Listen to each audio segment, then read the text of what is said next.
Hi everyone, so this is day 10, the changing family. So I will cover what is the family, the definition of a family, and I will check the social problems related to the family, as well as the theories about the family in the US.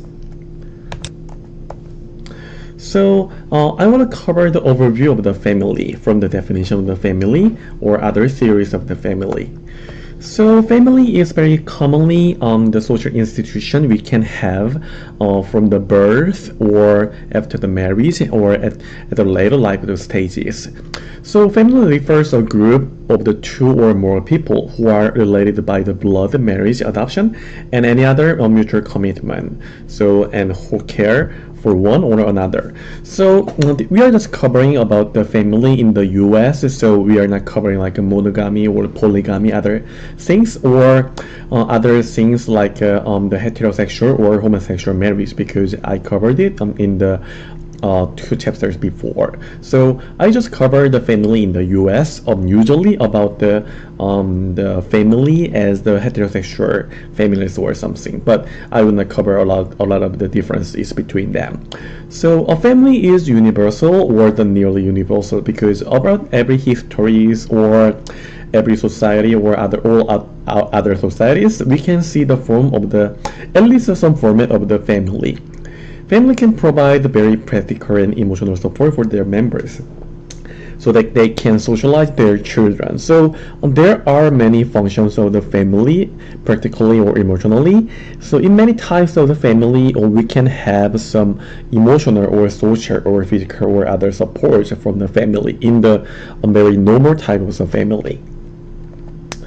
So there are several types of family we can cover in the US. So nuclear family was very general synonym in the US around the 1960s or something, having the two parents and having some children, not the close relatives. But this type of the traditional format of the nuclear family changed a lot in these days because there are also the homosexual couple or cohabiting couple or other extended family. So still a nuclear family is a major format because even when we imagine about the family, we think about the parents and their children in a home, in the same home. But there are many types of the family, except the nuclear family.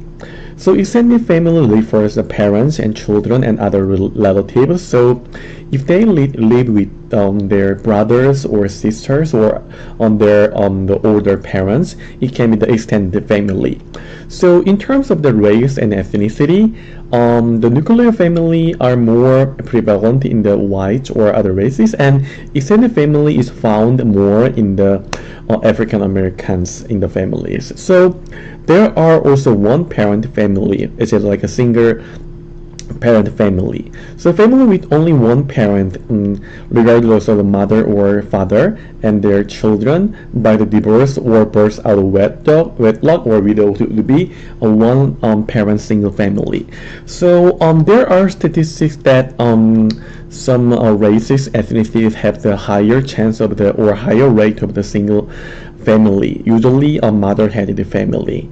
And still, nuclear family is some like a general norm of the most current societies, but there are various types of the family possible in the current contemporary societies, especially in the US as well. So nuclear family in the history. So when the people had very low life expectancy and high infant mortality, children could be raised in the one-parent family because their father can die early in their age, and they can be raised by their single mother or other relatives like an uncle or other step-parents. So the nuclear family was not very prevalent in very like some prehistory ages or other middle ages or other time of the history. Usually the African Americans in the slavery period could not achieve the goal as the nuclear family because of the structural problems or other issues. So the African Americans considered to adapt some other norms such as extended families, adopting the orphans, or accepting the other members who are not related by the blood or other relationships. So around the 1940s, after World War II, baby boom generation happened because of the economic rises or other things helped the family to form the nuclear family. So homosexuality or higher labor force participation and the divorce. So these types of the social changes attributed some changes in the form of the nuclear family into some cohabitation or homosexual families or other types of the families.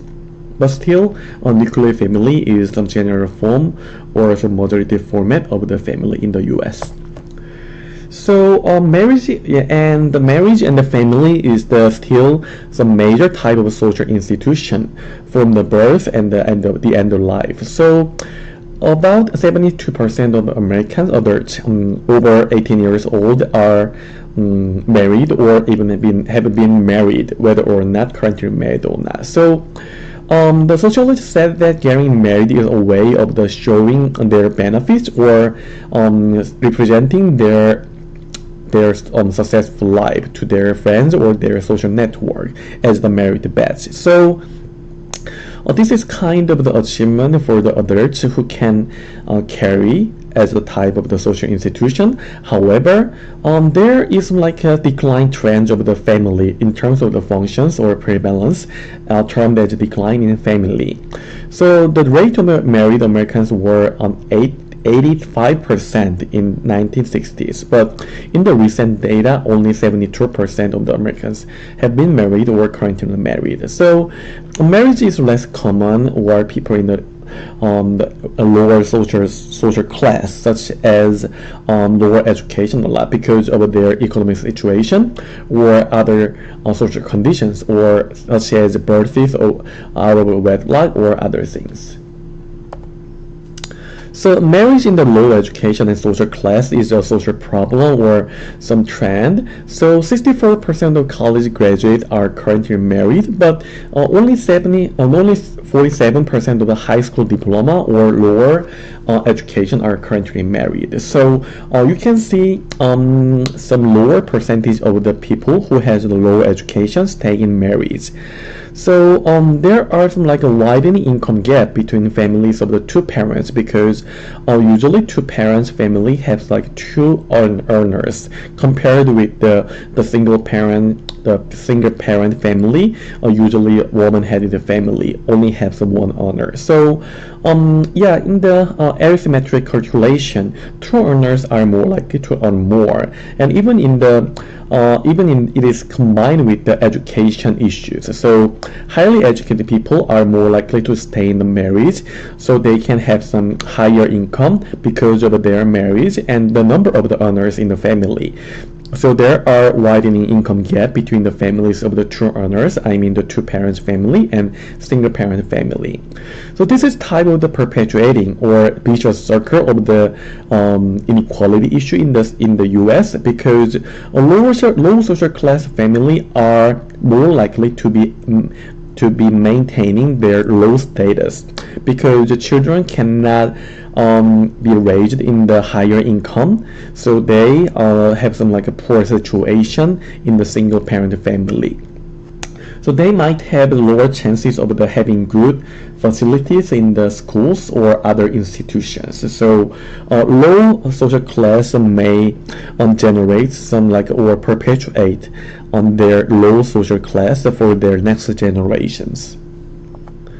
So marriage in the U.S. compared to other democracies, usually Western democracies. So it is considered that U.S. couples place more love or romantic love in the relationship.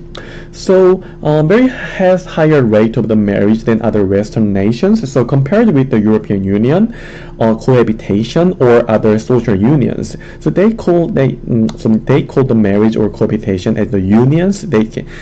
Some ties of the social institution by their agreement. So even though the decline of the marriage or decline of the family in the U.S., U.S. still keep the higher rate of the marriage marriage than other Western countries.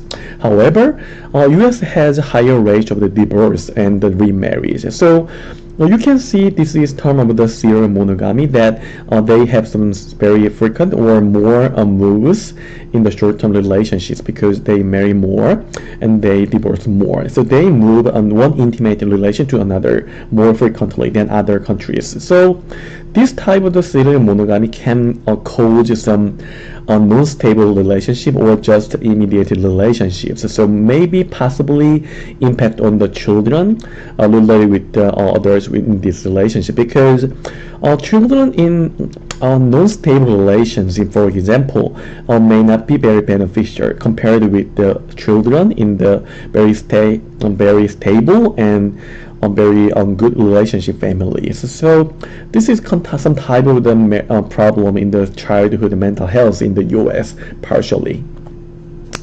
And there are some democratic parents of a single parent family. So as I mentioned in the previous chapters, about 30% of the one parent family, about 30% of the all families are one parent family, so usually headed by the mother. So African Americans and Hispanic families are more likely to be some like a single parent family compared with the whites and Asians. So proportion of the children don't live with the both biological parents, such as like two parents as the biological parents. So 61% of the African Americans do not African American children do not live with both biological parents, especially much higher than that of the Hispanics and non-Hispanic whites and Asians. So we can see some demographic pattern of the families in terms of the single parenthood or step parenthood in the U.S. So I want to explain about the sociological theories about in the family. So I think you are familiar with this type of the theory as functionalism, conflict theory, and the social interactionism. So family is social institution helps make society possible and stable. So they weigh on the functions of the family to make the society as stable and very successful. So they think that family performs several important functions to help preserve society. So family is very important and essential. So they say we need to keep the format of the family as very stable. So this is type of the very relatively conservative view, because they want to keep and they want to just keep the family format they have, and they don't want to have the rapid changes or the big changes. So they tend to just want to keep the traditional models of the family, such as the male breadwinner and female homemaker. So usually the functionalism theory carries some concerns about the working mothers and the impact of the working mothers on their children. So they have some negative views about the working mothers and women labor force participation, because they think that woman or the caregiver need to stay at home for the better mental health or other the performance of the children. So functions and family can be described in these ways. So family is the basic and primary unit for the socialization, because children would born in the family, and they are cared by the family members. So family is like a primary and the first social institution. The family members can enjoy the care and the support. And family is a very social source, or the major source of the practical and emotional support. So from parents or from the sisters, from the brothers, we can have some social support and practical support, even we are in the very normal or good family. So I'm not talking about the original families or contentious families, but anyway, generally it's the format of the practical support. And family help to regulate the sexual activity and sexual reproduction. So in many terms, I told you that in the functionalism, family they have some like a conservative views about the family. So they do not care much about the verses of the outer wedlock. So because they are saying that family is some major format of the sexual activity and the sexual reproduction. But in the current US, there are many extramarital sexes, and there are many births out of wedlock. So yeah, this is kind of the criticism they have toward the functionalism. Anyway, so family provides the members as social identity. So social identity as the racial identity or social class identity, like this, because they are socialized in the family. They can learn many things they belong to. So this is like a primary source of their social identity. So these functional perspectives can be criticized by the conflict theory anyway. So in the conflict theory, family, so they do think that family serves important functions, as functionalists are argued. So conflict theory also agree with those functions, as family is the very primary social institution, and family is very important for the children or other family members because this is the format of the support. However, they have some like views about the like a conflict or the common inequality in the family affected by the structural powers or economical inequalities. So some of the conflicts in the family stem from the patriarchy and inequality in the society. So family can be described by the social conflict theory as family is a social institution contribute to the social inequality. So in the last section, I mentioned that family is the format of the institution perpetuates or does maintain or even exaggerate the current inequality, because the poverty can be translated or transferred to the generation by generation. Family can be the social institution, maintain current level of the social inequality, or even exaggerate the social inequality. Or reinforcing the current inequality. So family is a source of conflict for all members as well. So I will talk more about the social institution contribute to social inequality. So family, especially for the wealthier family, they tend to have more resources to spend on their children in terms of the education and social network, other things. So family from the higher classes can enjoy better education and better the parenting and better social network, so they can refer their children to their friends who are in the higher classes, so the children can get some higher or better jobs compared with the poor families who cannot have some resources for the education or social network. So the gap between the families, I mean the higher class and the lower class, can be diverged by the generation and generation because of the functions of family. And family in the economic inequality can be the main source of the conflict. So if they lack of money to support their family or their children, they can have some higher stress compared with the wealthier families. So because they have lower quality of the happiness or their marriage satisfaction, they can have the higher chance of the conflict in the family, even resulting in the violences. And the family in the social interactionism. So focus on the how family members and intimate couples interact with each other on the daily basis and in their family. So they weigh on the how they interact and why those interactions can occur in those families. So relatively it's a micro view because the theories as the functionalism and the conflict theory weigh on the inequality structure and the function of the family in the society, but they care about the interactions in their family settings. So they argue that family problems may stem from the different settings of understanding. So if they have the different views or philosophy or perspectives, they can have some higher chance of the conflicts. But if they have some the more shared values or more shared interaction or communication ways, they are less likely to have the conflicts. So divorce may occur when the couples cannot reconcile or manage their stress if they have some big differences in their interactions or values.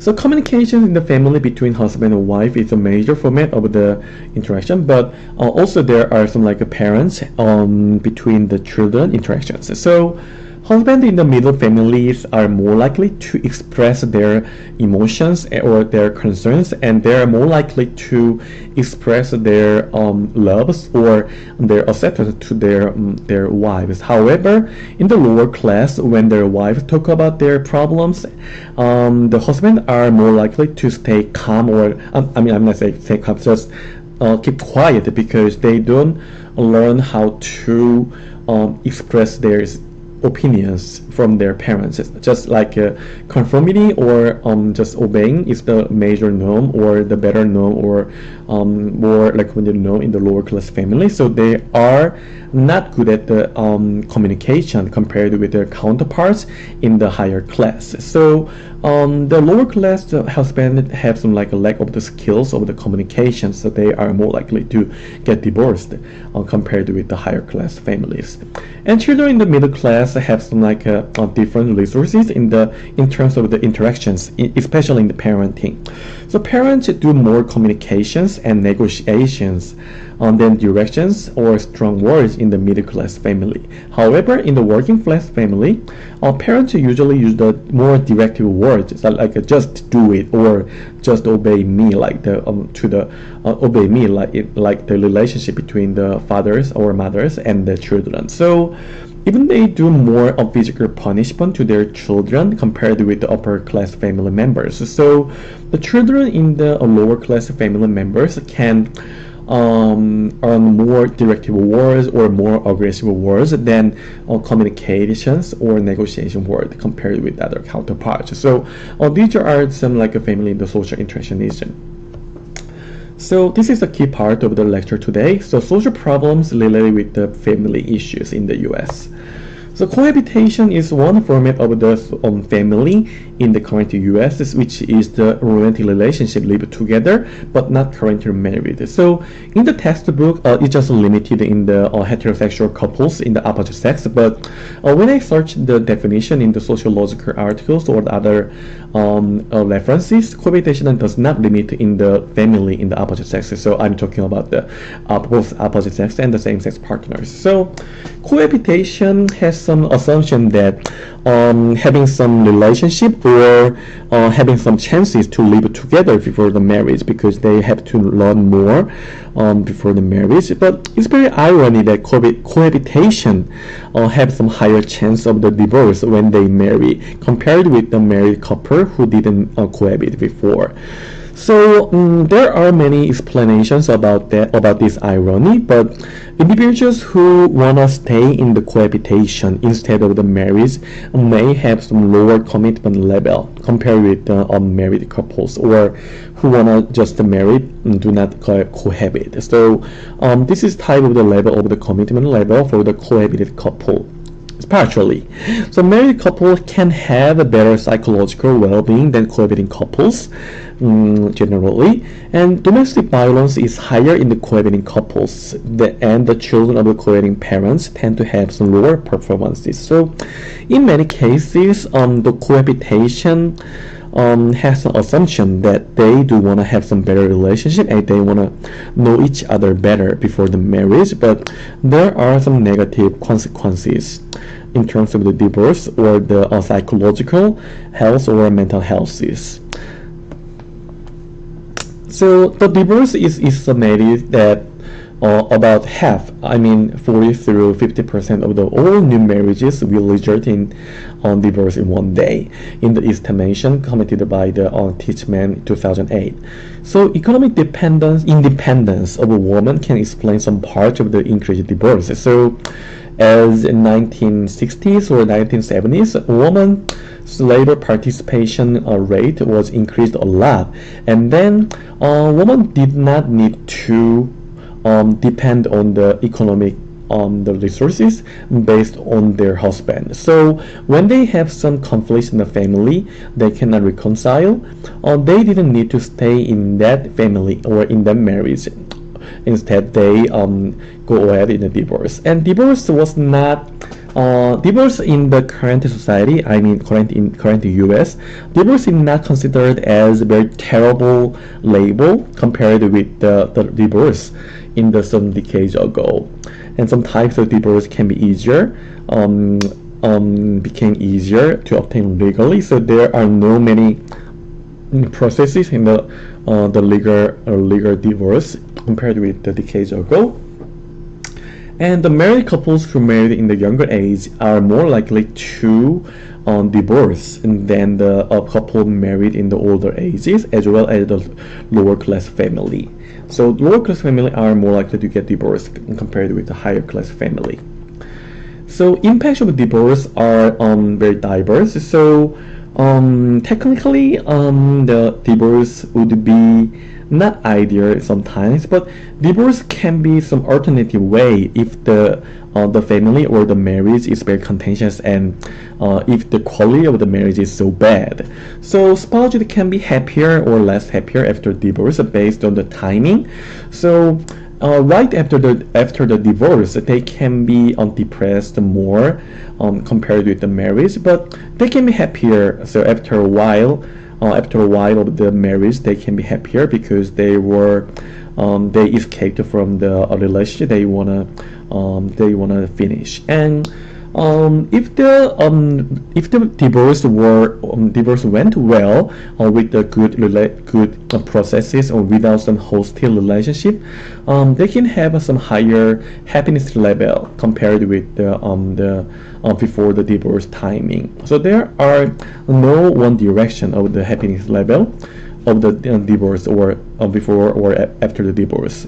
And children would have some lower school performance or other life quality after the divorce, but it can be also controversial, because if children remain in the very contentious and very bad family relationship, children can have some like a better life quality after the divorce. So maybe this is kind of also the cause and effect things. So cause can be effect and effect can be cause.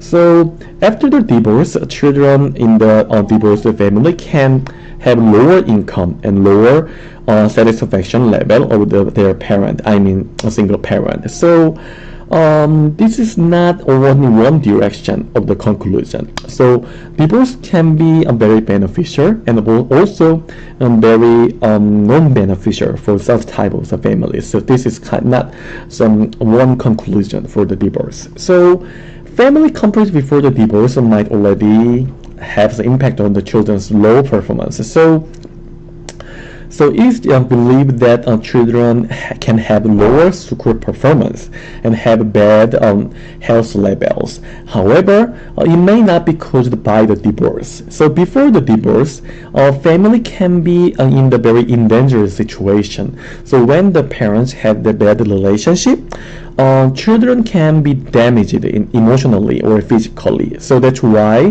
the children in divorced family can be in the bad condition compared to other things. And some children can fare better if their parents end in the highly contentious marriage. So we cannot say that divorce is always harmful for the children. So there is one special issue about the relationship between the father and children. So regardless of the residential father and the non-residential father, children can fare better in the various aspects when they have some better relationship with their fathers. So even adolescents with a close relationship with the non-residential father can do better than the adolescent who have some weak bond to a resident father. So yeah, ultimately, children fare best with a good relationship with the residential fathers, compared with other children with the non-residential fathers with the weak bond fathers. So well-being in the marriage. So generally, marriage is the beneficial format for the husbands and wives because of patriarchy and inequality in the settings of the gender. So marriage does benefit from faces. So this is very controversial as well. So in one hand, generally says that marriage, and the scholars say that marriage is more beneficial. So they have some like a very different gendered benefits for the husbands than wives. But in counterparts, in the other hand, marriage does benefit both sexes if they are in the good marriages. So both husbands and wives can benefit from the marriage if they have some good quality of marriage. Yes, very common sense, and it's too natural to say about that. But marriage can benefit better for the older adults and wives who are depressed before the marriage. It's also natural thing that if they have some bad the psychological health before the marriage, there are higher chance of the improved mental health condition because they have the two low starting point. So that's why scholars say that they are more likely to have some higher level of the mental health level after the marriage. Okay, so in some part, psychological well-being promotes the marriage. So the adults who have some better psychological condition can marry easily compared with their counterparts. So in summary, psychologically healthy people are more likely to adapt to get or stay in a marriage. But marriage can also promote the psychological well-being. So we cannot say which is the cause and which is the alternative the result. So there are like a flipped relationship between the psychological well-being and the marriage. So both marriage and psychological well-being can promote the marriage or the psychological well-being. So working mothers. So I mentioned in the functionalism that working mothers and the children in the daycare is one social problem or some concern expressed by the conservative views of the family, especially for the functionalism. So daycare kids are usually considered to have some lack of the sufficient emotional attachment to their mothers in one part. However, some counterparts criticize that there is no clear evidence that daycare kids have lack of emotional attachment. So because just the division of the daycare kids and the stay-at-home kids is not sufficient, because they say the quality of the parenting and other demographic factors such as social class of the parents and education level or other some psychological well-being of parents can impact on the quality or their standings of the children, regardless of the daycare or stay-at-home. So if the children attend a very good quality of the daycare, it's more beneficial than stay at home, naturally. But the problem is that the good care, the good quality care system in the US is very, very expensive. So yeah, if they need to pay for the child care, the daycare, more than $2,000 or $3,000, the wealthy family can afford for it. So it can be some good investment for their children and the life condition for the family. However, if the poor families, they may not be able to support for their the good quality of the daycare. So they may need to find some like a low or some cheap the daycare center, which cannot make some changes between the daycare kids and the stay-at-home kids. So this is also some type of the perpetuated condition of the family. So poor family can generate like poor children who perform lowly in the schools and other society, and the wealthier family can generate or promote the children who are wealthier or more competitive or have some better performances. So diversity in the marriage and the racial things. So there are many racial settings, but I want to focus on the racial settings or ethnic settings for the African Americans. So I already mentioned a lot that African American families have the higher rate of the non-regional fathers, or even the fatherless families, possibly because of the high unemployment fathers or high imprisonment level of the African American males and problems they have. So I mentioned the higher incarceration rate of the African American males. So they have the higher chance of the non-father families. But we cannot say that this is just necessarily they are in the very poor condition, or this is just negative, because extended families and strong female mother-headed household can compensate the absence of fathers. So instead of those just talking about the fatherless families, the structural effects such as racism and segregated community of the African American family, and lack of job chances and other structural difficulties can explain about the difficulties African Americans have. So family violence is also a very serious social problem. So violence against intimates are very prevalent from the man toward the woman. So it is also said that women have some like a various form and higher chance, or even women can use the violences toward the man. But it's also found that women have some like a less serious forms of the violence toward their husbands as the way of the self-defense.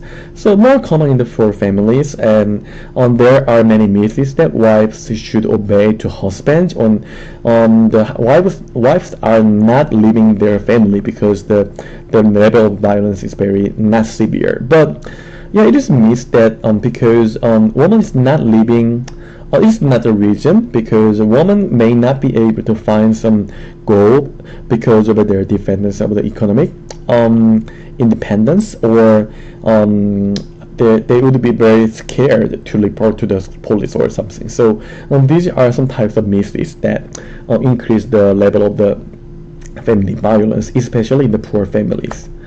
And child abuse is some type of the family violence. So children can be physically, sexually, emotionally, or neglected or abused in many ways. So, but however, children can be remain in silent because even though they are abused. So in the recent reports, 20% of adults reported that they had some they suffered from some types of the child abuse when they were in the child, or when they were child. So children are also a powerless group, which are very vulnerable and easily can be targeted by their parents or other things. But anyway, more is very common. I'm not saying it's common, but it can be very more common in the poor families. So cultural value also matters. So it is also believed that the poor or the lower class families have a more directive parenting, maybe accompanied by the stronger punishment if their children do not obey them. So abused children can have some higher chance of having problems compared with the children who didn't experience any types of the abuses in the family. So families in the future. So we talked about the families, the nuclear family, extended family, or other types of family as cohabitation. But as we saw many social problems related with the family, especially for the poor families. So it is said that we need to have some support for the poor family. So many social problems related to the family, such as domestic violence or abuses, stem from the high stress level of the families. So if we have some more support for the family, or more education for the family to prevent some abuses, any types of abuses or violence, that can help their family to reduce the level of the stresses and any problems and result in happier or safer family formats. So we may need to have some effort to preserve the marriage in the good format, but it cannot be applied for the families who are in married families with the full of the abuses and the contentious marriages. So for that type of marriage, keeping the marriage would be very negative for the family members. So it's not universal, but maybe we need to try to preserve some good formats of the marriage, not the bad or contentious marriages. Alright, so make sure to submit your assignments by tonight, by midnight, 11:59 p.m. and let me know if you have any types of the questions or problems you have. Okay, thank you for your time and see you tomorrow.